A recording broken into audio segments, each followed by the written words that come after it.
Eto pa mga bossing ko, kami po yung nagkayakaga ng aking pong pamilya mga bossing ko na magbe-beach po kami mga bossing. Nakakamiss gumala. Hello mga bossing! Welcome po kayo mga bossing ko sa aming family vlog, sa aming pong Apple Pagyo 7, Apple Pagyo 5 at Joelyn Pagyo.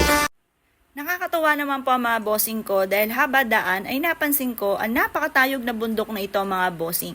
Napakaganda mga bossing ko. Ayan, dahil dito mga bossing ko sa amin sa Binyan Laguna ay wala na kami makikita ng bundok na kagaya nito mga bossing.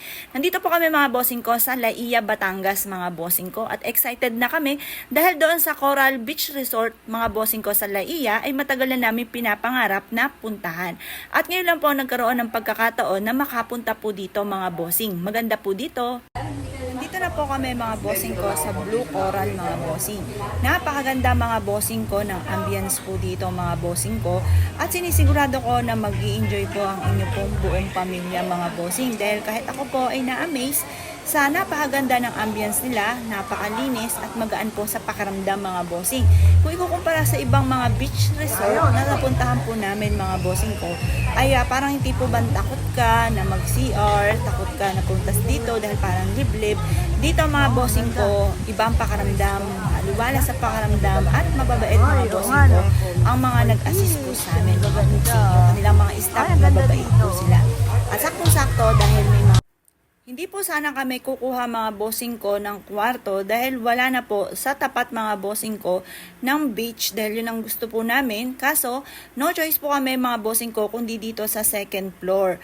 Para po ang nanay kapag ka napagod na or ang anak ko or kung sino man po sa mga kasama po namin na miyembro ng pamilya, pag pagod na, ay maaari magpahinga po dito. Kasi mahirap naman kung cottage lamang at napakainit po ng lugar. Napakaganda po nito mga bossing ko. Ang ganito po mga bossing ko na kwarto na dalawa po yung bed ay 8,000 pesos.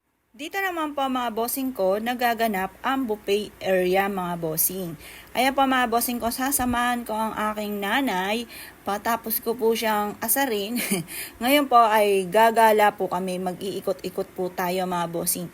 Yan, napakaganda ng kanilang grotto ng Malaberen na may waterfalls kagaya sa amin mga bossing.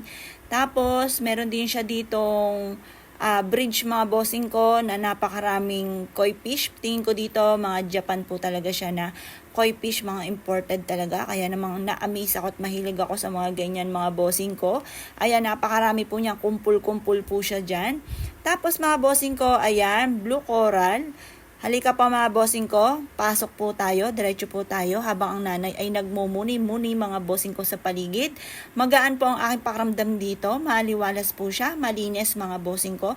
At ang bawat corner mga bossing ko ay may mga basurahan mga bossing. Kaya walang madumi mga bossing ko kung ikukumpara nyo sa ibang beach mga bossing ko na madumi mga bossing ko at parang nakakatakot mag-CR dahil liblib. Ito pa mga bossing ko, along the highway po siya at hindi ka matatakot mga bossing. Eto na nga, sinasabi ko na, ang aking nanay ay mapapagod kaagad mga bossing ko. Eto po yung 8,000 pesos na may dalawang bed mga bossing ko. Maganda naman po dito, maliwalas. Yan, nagpapalit na po sila ng damit mga bossing ko at ready na mag-swimming, excited na mag-swimming mga bossing. Yung pamangkin ko at yung aking anakis mga bossing. Ang sarap namang pagmasdan mga bossing ko dahil ang mga anakis namin ay talaga namang nag-enjoy mga bossing ko dito sa Blue Coral mga bossing. Pagmasdan nyo, napakaganda ng ambience dito. Marerelax ka talaga mga bossing. Kahit sa isang upuan, umupo ka, pumikit ka, marerelax ka po dito mga bossing ko. At napakalinis ng tubig. Ganon din po yung sa dagat po nila. Hindi siya mabato. Pero hindi po siya white sands mga bossing. Hindi siya mabato. Wala rin pong mga parang nakakatinik mga bossing ko or maaaring matusok ko yung paa nyo ng mga durug-durug na mga shell. Walang ganon mga bossing. Malinis po siya, ultimong sa tubig dagat mga bossing. Wala rin po mga bossing ko na mga starfish, walang ganon na maaaring mangati yung balat ninyo kapag po kayo ay lumublob sa tubig. Wala pong ganon. Malinis talaga yung tubig po niya mga bossing ko. Ultimo sa swimming pool mga Eto na po mga bossing ko, pakita ko po sa inyo mga bossing ko, napakalinis na dagat mga bossing. Talaga naman babalik talaga kami dito mga bossing ko. Ayan, ako po mga bossing ko ay naglakad lang ng payapak mga bossing ko sa buhangin at talaga namang hindi ako yung tipo na yung maaaring masugatan dahil may mga shell mga bossing, walang ganon mga bossing ko. Eto po ay napakalinis kahit magyapak ka lang mga bossing ko, hindi ka kakabahan na baka may makatusok sa paan ninyo mga bossing. Saktong-sakto. Ito pa mga bossing ko, pakita ko po sa inyo mga bossing, yung aking pong sugat mga bossing ko, ayan, yung na-murder mga bossing ko na ako'y nagpalinis. Nilakad ko po ito mga bossing ko sa buhangin, ayan. At ang sabi nga po ng mister ko, mas maganda daw po na ito po ay ibabad ko sa tubig alat para mawala mga bossing ko ang pinakasugat po nito.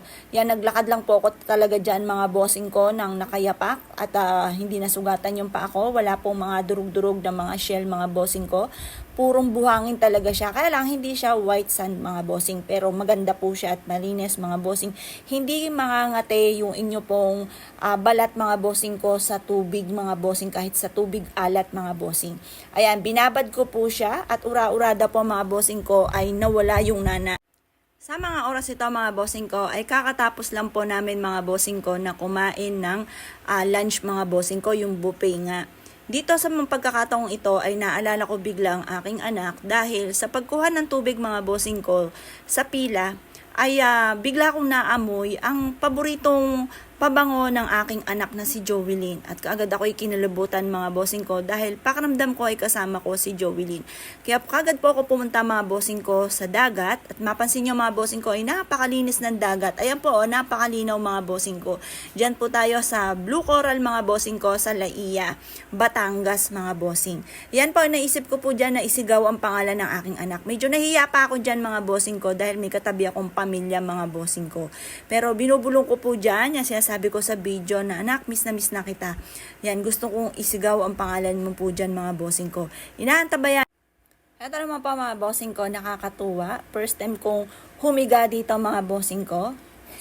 Ngayon po, ang ganda dito mga bossing ko, hindi siya masyado maraming tao. Pero masabi ko lamang, sulit na sulit dito sa beach resort na ito mga bossing ko. Dahil yung buffet po nila, nakailang beses kami bumalik at talaga naman busog na busog po ako mga bossing ko. Tapos may free, kasama pa sa 1-4 mga bossing ko, yung kanilang merienda. Tapos yung merienda po namin mga bossing ko ay spaghetti with tasty mga bossing ko. Tapos only cold water mga bossing. Kasi sa iba mga bossing ko, magdala ka ng sayo, bahala ka sa kakainin mo. Pero yung sa 1-4, kasama na doon mga bossing ko ang only lunch mga bossing.